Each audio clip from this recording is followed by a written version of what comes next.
Fall, qui a fait une brillante présentation tout à l'heure. J'avais envie de dire que vraiment, il comprenait très bien les enjeux à l'heure actuelle au Sénégal, puis son découpage des deux alternances que nous avons vécues est très clair. Et j'avais même envie de faire certaines révélations sur ces deux périodes, mais bon, on aura le temps, je crois, lors des discussions, de revenir au fond sur certaines questions. Alors, vous m'avez invité pour parler des problèmes de bonne gouvernance. Je pense que dans ce panel, on parlera de bonne gouvernance en ce qui me concerne, la bonne marche de nos institutions, mais aussi du journalisme d'investigation, du rôle que les médias peuvent jouer. Je pense que ces trois questions renvoient à une réalité à deux dimensions constitutives d'une société véritablement démocratique, à savoir la démocratie politique et la démocratie économique. Malheureusement, je vais être pragmatique. Au Sénégal, on est à des années de lumière de cette réalité. C'est vrai. Nous avons l'ensemble des artifices d'une république démocratique. Mais à l'épreuve de l'analyse des faits, on se rend compte qu'en réalité, nous avons une république qui est sous contrôle et une démocratie capturée. Prenons la question de la malgouvernance. Vous avez dit tantôt que j'ai sorti un livre.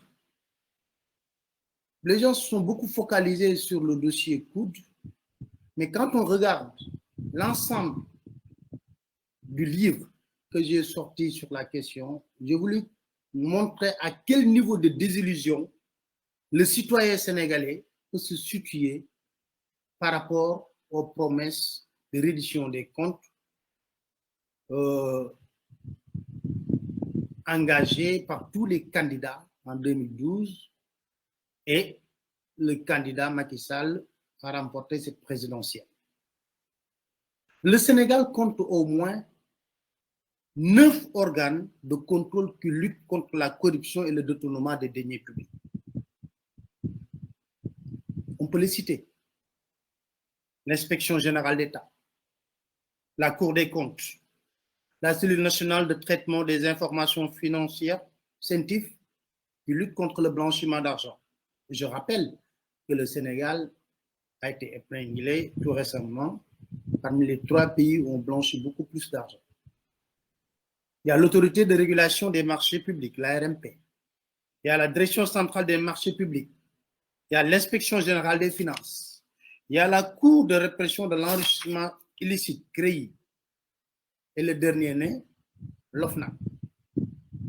Alors, une question essentielle se pose. Comment un pays peut avoir autant d'organes de contrôle et être en permanence dans la zone rouge en matière de corruption selon l'indice de transparence internationale? Le Sénégal a 9 organes de contrôle, je viens de les citer, mais en permanence, le Sénégal est dans la zone rouge quand on regarde l'indice de corruption qui est publié chaque année par Transparency International. Cela pose un problème. S'y ajoutent des scandales qui rythment au quotidien la gestion du pays. Je vous épargnerai véritablement de longues listes de scandales d'ailleurs connus de tous, hein. Mais on peut citer pêle-mêle les 40 milliards de fausses commandes de la Société africaine de raffinage, le scandale des visas d'entrée de Big Togo, Adama Big Togo, qui est le vice-président aujourd'hui de l'Assemblée nationale de la Côte d'Ivoire, qui a empoché tantôt le porte-parole du gouvernement nous dit 13 milliards, tantôt le ministre de l'économie à l'époque, Amadou Ba, nous disait 14 milliards. On ne connaît même pas le véritable chiffre. Il a empoché 14 milliards sans rien faire et que tout le monde avait estimé à l'époque que c'était un scandale. De l'arbitrage d'ArcelorMittal, un gros scandale également. du scandale de AHS, Aviation Handling Service, qu'on a pris des mains de Karim Wade pour le confier à Abdoulaye Sylla. À l'époque, quand je l'avais dénoncé, j'avais même eu un procès avec Abdoulaye Sylla, mais Dieu merci que j'ai remporté. De l'administration provisoire de DP World, où des milliards ont été tout simplement dilapidés. Des milliards de milliards de distribution également. Je cite pêle-mêle, beaucoup de scandales qui n'ont pas été élucidés jusqu'à présent. Des milliards de distribution. Et tous ces scandales, c'est des corps de contrôle qui ont produit des rapports. Je veux dire que ce n'est pas une invention. C'est des corps de contrôle de notre République qui ont fait un travail, qui ont produit ce rapport, et c'est resté sans suite. Vous parlerez des milliards de Locafrique dans le cas de Prodac. On parlera de Petrotim, le scandale le plus connu qui n'est pas encore achevé. Parce qu'il y a une plainte à ce moment qu'on est en train d'instruire au niveau des États-Unis. Et les rapports de l'OFNAC. Et les rapports de l'OFNAC. Il y en a au moins 35 ou 40. Prodac, où on parle de 29 milliards. Et ça, ce n'est pas l'invention d'un journaliste, mais c'est le rapport de l'inspection générale des finances qui a fait l'audit de Prodac. Sans oublier les 94 milliards que Mansoko avait déflorés et qu'on est en train de suivre de manière patiente. Vous l'avez dit, Maman Saher Diop, tout à l'heure, la plus grosse désillusion qu'on a eue avec Macky Sall, c'est la lutte contre la corruption et pour une parfaite reddition des comptes. Il y avait de l'enthousiasme et de l'espoir.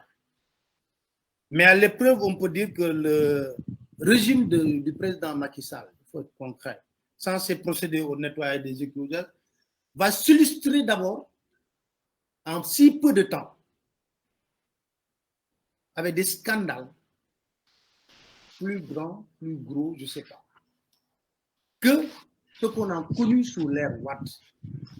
Mais alors, question fondamentale que Ngagne Demba a effleuré tout à l'heure. Pourquoi, au temps de Wade, on avait cette capacité à connaître tous les scandales, mais au temps du président Macky Sall, c'est parfaitement le contraire. D'où le rôle des médias. Je reviendrai tout à l'heure. Le mal est plus profond avec le régime de Macky Sall.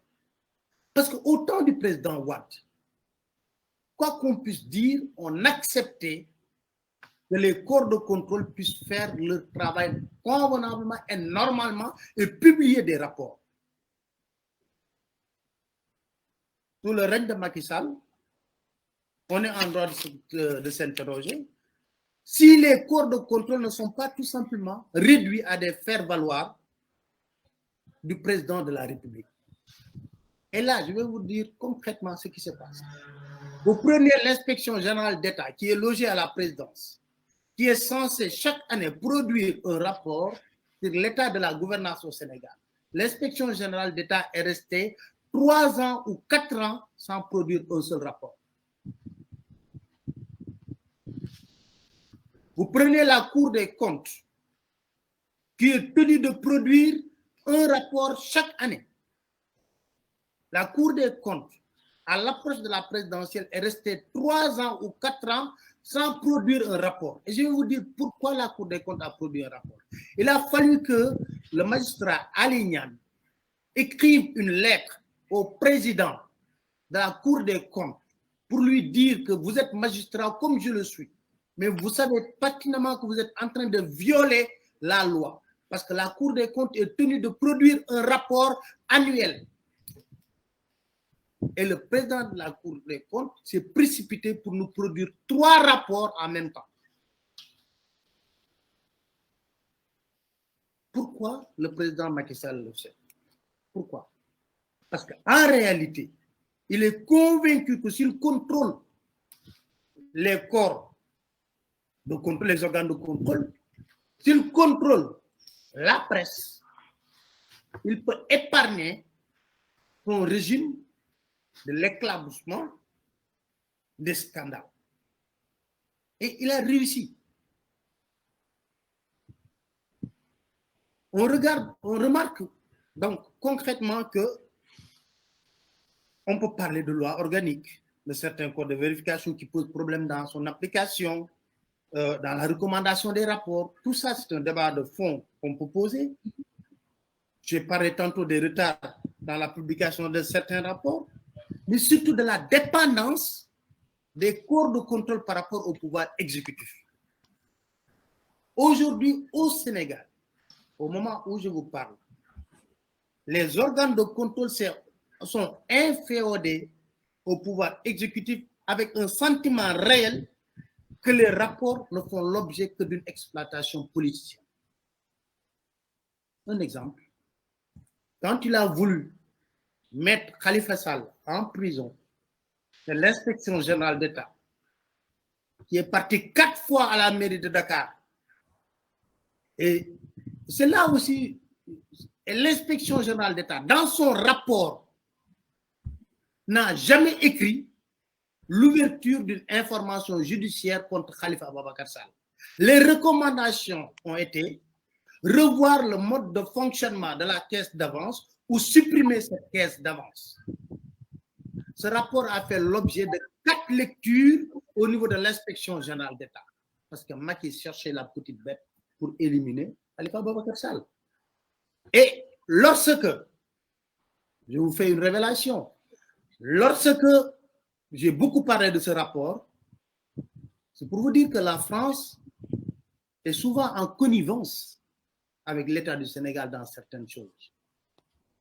J'ai rencontré quelqu'un qui est des services de renseignement français. On discutait du dossier de Khalifa Ababacar Sall. J'avais la chance, moi, d'avoir ce rapport et je lui ai remis intégralement les recommandations de l'inspection générale d'État. Il m'a posé la question, pourquoi tu dénonces en permanence l'emprisonnement de Khalifa Ababacar? Je dis, moi, je dénonce, c'est une question d'injustice. Parce que si on s'était basé sur les recommandations des rapports, je serais d'accord. Mais voilà ce que dit le rapport. Et je lui ai remis le rapport. Pour dire, voilà. Voilà ce que vous êtes maintenant conscient et convaincu de ce que dit le rapport. Allez poser la question à Macky Sall, pourquoi il l'a mis en prison. Bref, c'était juste une petite révélation par rapport à ça. Alors, on remarque également que si des rapports touchent naturellement des membres de la mouvance présidentielle, le président Macky Sall, s'il ne monte pas au créneau pour prendre la défense de ses partisans et de discréditer les organes de contrôle, ce rapport n'a pas de suite. Ils ne sont jamais inquiétés. D'ailleurs, on remarque la rapidité avec laquelle certains dossiers sont classés. Le président de la République, à l'heure actuelle au Sénégal, est seul habilité, s'il y a lieu de donner une suite ou éventuelle accusation ou suspicion sur un rapport. Rappelez-vous les propos du président Macky Sall, quand on disait « j'ai mis beaucoup de dossiers sous le coup ». Pensez-vous que quelqu'un qui a la volonté de se battre pour un pays ancré dans la bonne gouvernance, dans la transparence, il peut tenir ses propos? Plus grave, le 31 décembre, vous l'avez invité, tous les journalistes sur un plateau, au palais de la République. Il monte au créneau, le président de la République, pour discréditer l'OFNAC. Or, dès sa création, c'est lui-même qui s'est targué de dire « j'ai créé l'OFNAC ». Et je vous dis que l'OFNAC, ce n'est même pas l'invention du président Macky Sall, parce que j'ai eu à travailler dessus avec feu Mohamed Mbouch du Forum civil. L'OFNAC n'a remplacé que la Commission nationale de lutte contre la corruption et la concussion. On l'avait proposé à Wade, il avait refusé. La seule différence, c'est qu'un citoyen lambda peut saisir directement l'OFNAC pour des faits de corruption. Et également, l'OFNAC est tenu de rendre public ces rapports. C'est la loi. C'est la loi.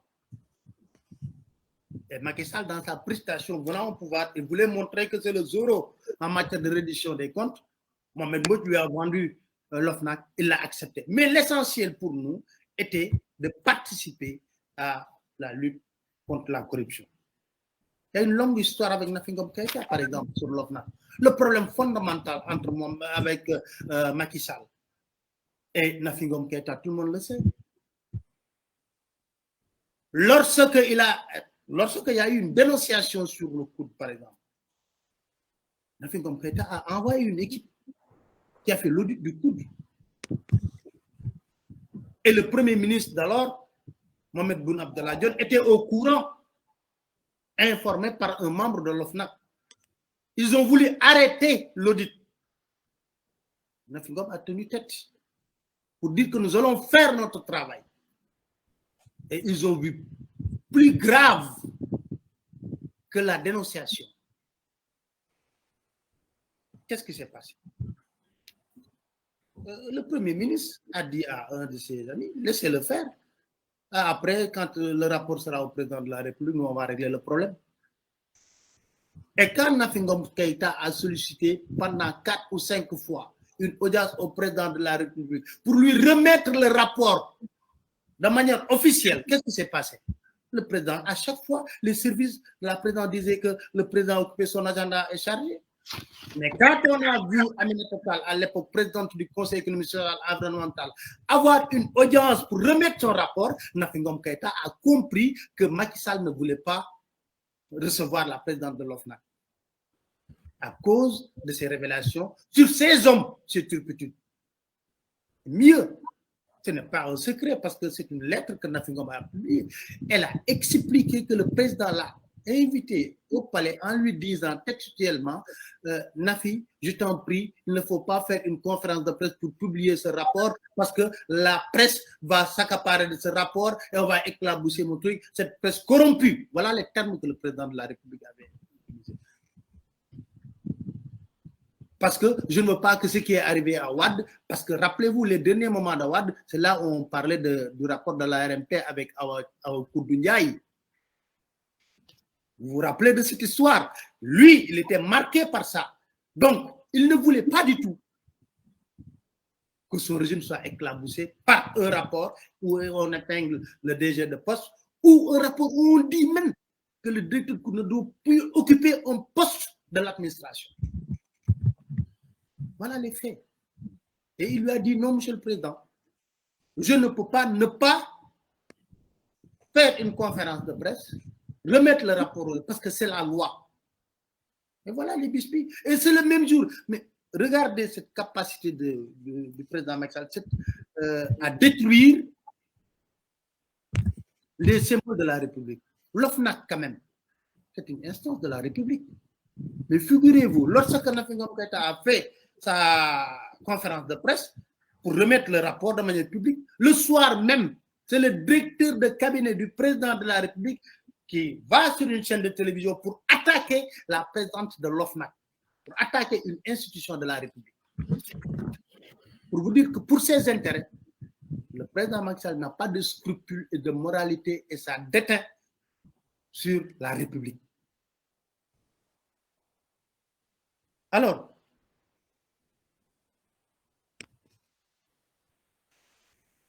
pour résumer ce premier point, je dirais que l'état de fait révèle de manière irrécusable que la question de la bonne gouvernance, la transparence dans la gestion des deniers publics dépend exclusivement de la volonté du président de la République. Et on va parler de la marche des institutions. quid de l'institution judiciaire? Je ne vais plus m'attarder maintenant sur la question de l'indépendance de la justice, parce que j'ai l'habitude de taquiner mes amis magistrats en disant que à chaque communiqué de l'Union des magistrats du Sénégal, vous réclamez votre indépendance. Donc, c'est même plus l'opinion ou bien le peuple sénégalais qui réclame votre indépendance, mais c'est vous-même que vous considérez comme, passez-moi l'expression, entre guillemets, des esclaves pour réclamer votre indépendance. Cette question est récurrente. On se pose cette question sous toutes les formes, l'indépendance de la justice. Sur la question des rapports des corps de contrôle, présentement, sur la table du procureur, il y a au moins 35 à 40 rapports de l'OFNAC. Jamais instruit. Autant de rapports de la Cour des comptes, jamais instruit. À charge comme à décharge. Parce qu'un rapport n'est pas fondamentalement, tu peux avoir, c'est pas parce qu'on a fait un rapport que vous avez fait. Mais il faut que la justice quand même se saisisse et fait l'instruction de ces rapports pour qu'on puisse vous blanchir ou pas. Saintif, sur le blanchiment d'argent. Venez à Dakar, vous regardez le nombre de bâtiments et on dit que quand l'économie marche, les bâtiments marchent. L'économie ne marche pas, mais les bâtiments marchent. C'est extraordinaire. Giaba a épinglé le Sénégal. Il y a 50 rapports sur le blanchiment d'argent au Sénégal. Jamais. Le procureur n'a pas levé le plus petit doigt pour diligenter ces rapports. Au contraire, on a vu un procureur de la République interpellé lors d'une conférence de presse sur le rapport, par exemple, du COUD, qui porte la robe d'avocat pour la personne épinglée en disant qu'il y a beaucoup plus de trous que de fromage sur ce rapport. D'ailleurs, j'ai retourné ce rapport. Immédiatement, Seynabou Ndiaye Diakhaté a répliqué en disant que c'est faux. Parce que les gens oublient que Seynabou Ndiaye Diakhaté a été doyen des juges d'instruction. C'est elle qui avait placé sous mandat de dépôt Idrissa Seck sur les chantiers de Thiès. Seynabou Ndiaye Diakhaté a rappelé, a dit au procureur, il n'y a pas de rapport que vous devez retourner. Tous les rapports sont dans vos tiroirs. C'est à vous maintenant de faire votre boulot. Donc, il ne faut pas dégager la balle en touche ou bien dire que c'est l'OFNAC qui n'a pas fait son boulot. Nous, on a fait notre boulot. On vous a transmis tous les rapports. Maintenant, vous, au niveau de la justice, faites votre travail. Et pourtant, il y a des rapports que nous, dans le cadre de notre, qu'on a pu se procurer. Par exemple, les recommandations du rapport sur Prodac. C'est clair comme l'eau de roche. Sur Prodac. Ça veut dire que c'est écrit noir sur blanc. L'inspection générale des finances avait recommandé l'ouverture de 2 informations judiciaires pour des faits de délinquance avérés. La traduction devant la Cour des comptes du coordonnateur d'alors de Prodac, qui se trouve être Mamina Daffé, et de son prédécesseur Jean-Pierre Senghor. Écrit noir sur blanc. Rien n'a été fait. Bien au contraire. Le Prodac poursuit tranquillement ses activités. C'est pourquoi je dis, désormais au Sénégal, on est en des détournements sans coupable. Au Sénégal, bu ñu koy wax ci wolof mooy nga sàcc butéelu ndox bi ñu ne butéelu ndox bi sàcc nañ ko mais amul kenn ku ko sàcc. Voilà. On a des détournements sans coupable. C'est ça quoi. Dëpp nañ kees sàcc nañ la fa nekk kees ga dara nekkatu fa mais kenn sàccu nit ki quoi kenn ko gis. On a des détournements sans coupable. Sur l'institution judiciaire, plus grave, non seulement la justice ne fait pas son travail, il est scandaleux, mais elle est transformée aujourd'hui en cas de crise sur certains dossiers, par exemple, qui secouent l'opinion. Il y a certains dossiers qui secouent véritablement l'opinion. C'est la justice qui monte au créneau pour blanchir les personnes qui sont accusées. Non seulement la justice n'instruit pas les dossiers, mais c'est une sorte de blanchisserie. Et je vous donne des exemples concrets. Le procureur de la République, on l'a entendu sur l'affaire Petro-Tim, rigolant pour une affaire aussi grave. Il rigolait en disant appel à témoin. Tout le monde appelle à témoin.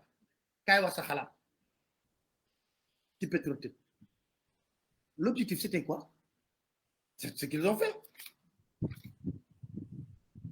C'est parce que ce qu'ils ont fait, blanchir après Aliou Sall pour l'affaire Petro-Tim, pour dire que ouais, le débat est cool, la justice a blanchi Aliou Sall. Sur la base de quoi? Appel à témoin. Kay wax sa xalaat, demal dig nga toog nga wax sa xalaat. Ñu noté nga ne man lii laa ci xam. Or, les accusations de notre consoeur BBC, c'était scandaleuse. Tout le monde savait.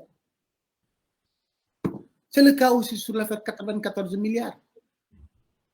Je vais vous faire, vous savez, un autre point que j'avais oublié, pourquoi on a enlevé Nakungam Keita de l'OFNAC? Parce qu'elle savait très bien ce qui s'est passé aussi sur Petro-Tim. Parce que c'est la dame qui avait déclenché l'enquête au niveau de l'inspection générale d'État, quand elle était présidente, vérificatrice générale. Elle avait même entamé des enquêtes au niveau de l'Angleterre et des États-Unis. Donc, Macky savait qu'après coup de poste, c'est son frère qui serait épinglé parce qu'elle l'avait annoncé dans sa conférence que nous avons été saisis sur Petro-Tim. Macky a dit il faut arrêter cette dame. Alors qu'elle avait déjà même entamé des enquêtes aux États-Unis. Et pour détendre un peu l'atmosphère, parce que je parle beaucoup de scandale, il y a le vice-président de l'OFNAC qui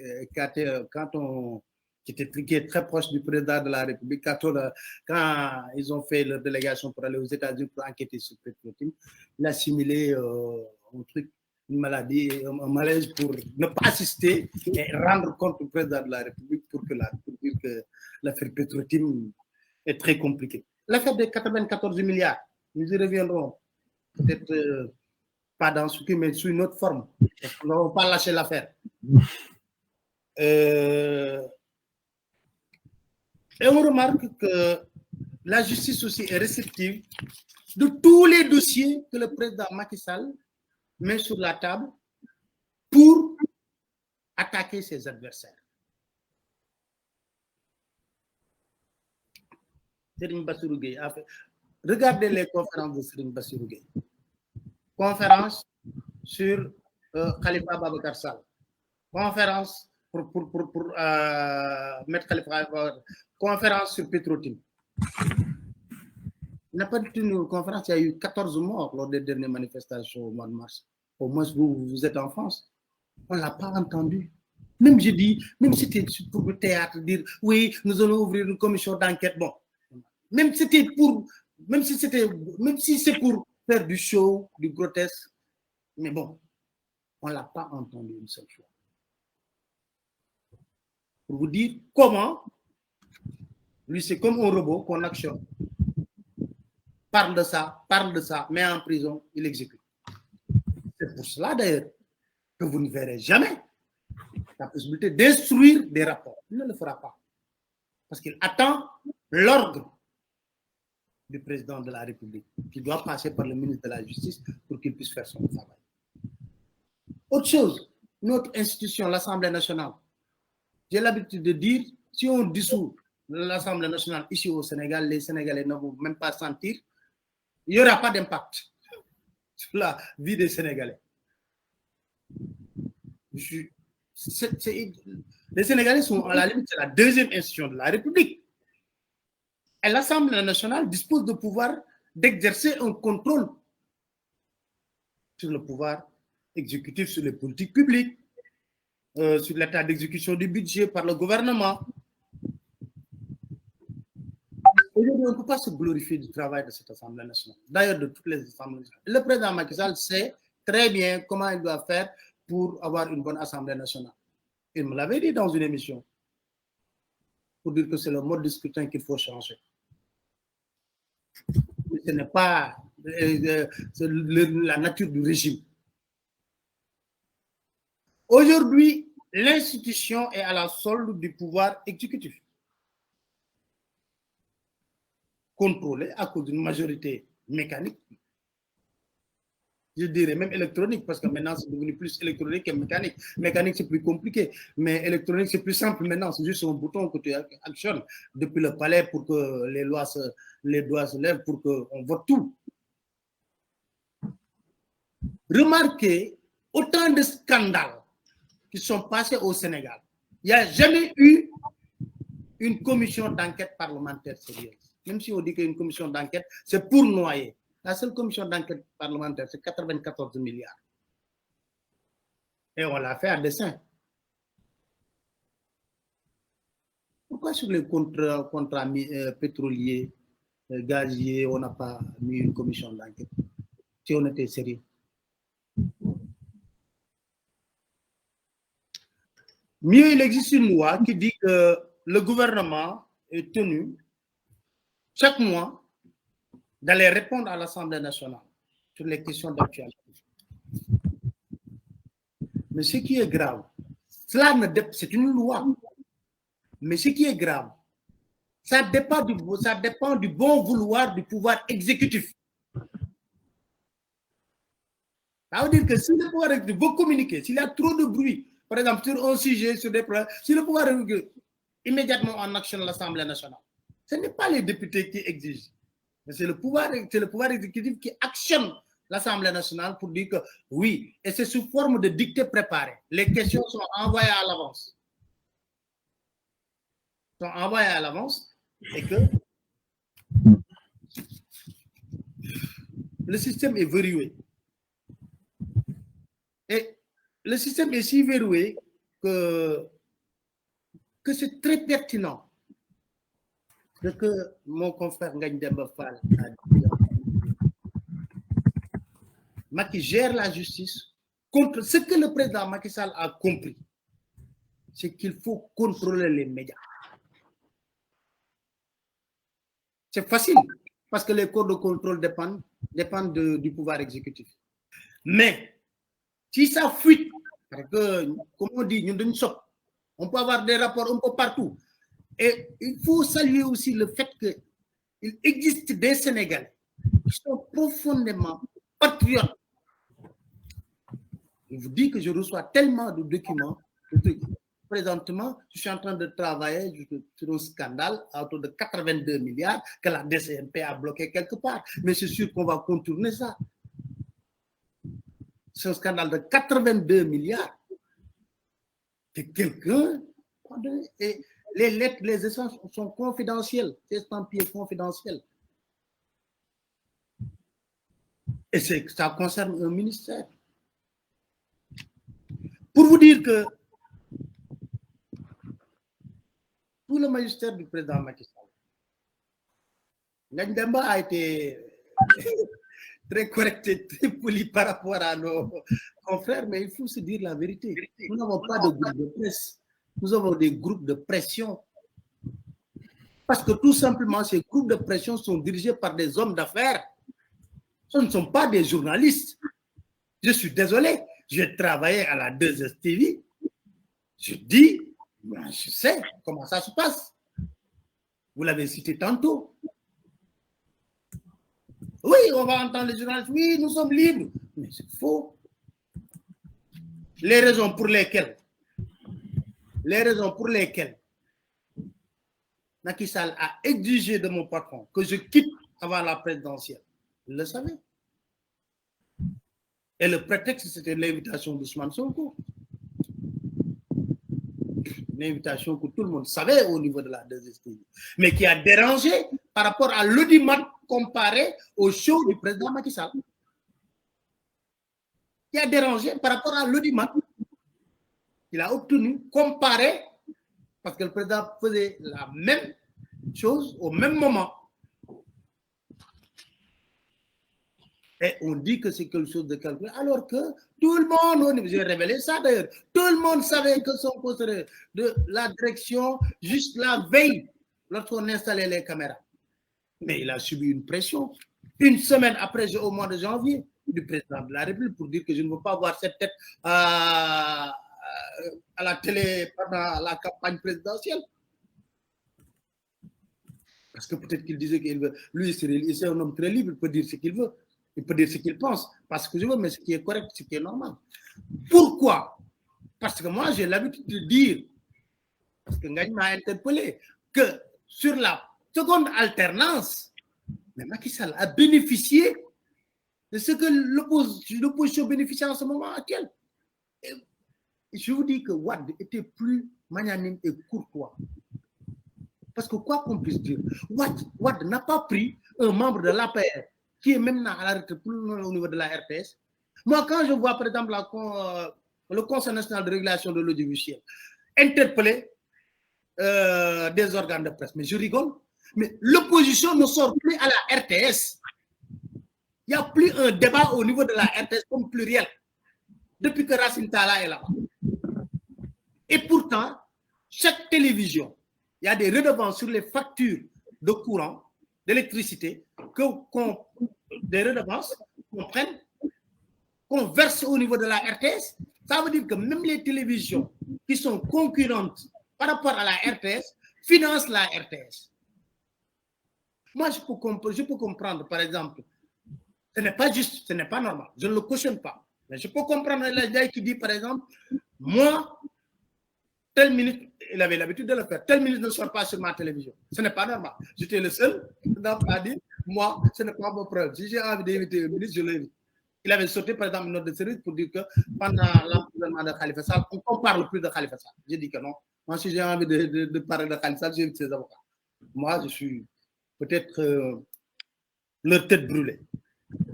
Ce qui se passe à l'heure actuelle, c'est que Macky Sall a réussi à infiltrer toutes les rédactions. Toutes les rédactions. Et il contrôle les patrons de presse et les rédactions. Il y a une différence. Les jeunes se battent au niveau des rédactions. Mais il contrôle les patrons de presse à travers des nominations. Il contrôle aussi des rédactions à travers certains journalistes contrôlés par d'autres personnes qui sont au niveau du clan. C'est pour cela que vous ne verrez jamais le même degré de traitement des scandales au temps de Wade. Au contraire, ce que la presse est en train de faire, quand on sort un gros scandale, regardez la légèreté avec laquelle la presse traite ces dossiers. Ça veut dire que des dossiers qui concernent la vie de la nation. Je vous donne un exemple. J'ai sorti une information, par exemple, sur l'avion présidentiel. J'avais tous les éléments. Quand j'ai sorti l'affaire, mais ils l'ont traité. Ils prennent leurs journalistes en dérision. Oui, le président a droit à un avion. Oui, d'accord. Mais pourquoi il le cache? Pourquoi il le cache? Ça veut dire que c'est très simple. Il a droit à un avion. Pourquoi il le cache? Il a fallu qu'on secoue pour qu'il avoue. 2 jours après, je dis, mais en plus de l'avion, on me parle d'une sorte de navette ou bien bateau de croisière intitulé, dénommé le Fatih. Mais un jour, leur journaliste a écrit, quand j'ai sorti l'information, a écrit fake news, allez donner de fausses informations. Le lendemain, c'est le Soleil qui titre à sa une, effectivement, le président a acheté un bateau, et il a monté le bateau. Autrement dit, il a utilisé un journal pour dire que j'ai fait une fausse information. Cette fausse information a été crédibilisée par la une du journal Le Soleil et c'est son directeur de publication, Yakham Mbaye, qui écrit. Pour vous dire comment ça se passe. Ça veut dire que Baba allait attaquer Macky Sall. Non, on va aller. Je n'attaque pas le président Macky Sall. Il ne m'intéresse pas parce qu'il est parti. Wade était là, il est parti. C'est sa gestion qui doit être passée à la loupe. Quand même. On ne peut pas nous promettre certaines choses et ne pas dire.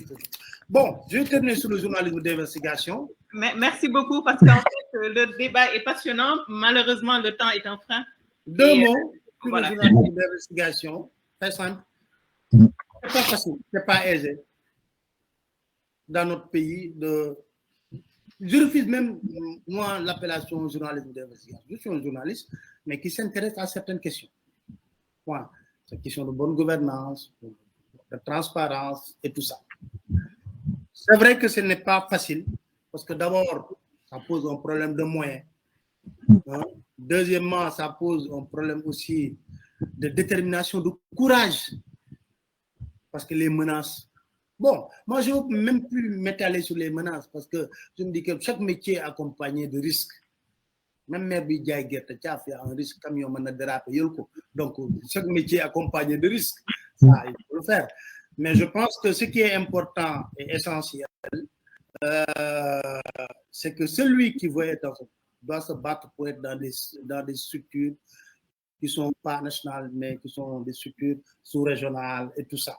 Parce qu'au moins, là, tu peux avoir des couvertures. Parce que, bon, moi, je suis membre de ce Norbert Zongo, c'est vrai, et membre d'autres structures. Si on y touche, les gens, au moins, l'opinion sera édifiée en temps record par rapport à ça. C'est le seul conseil que je peux donner à ceux qui veulent faire ce métier de journalisme d'investigation.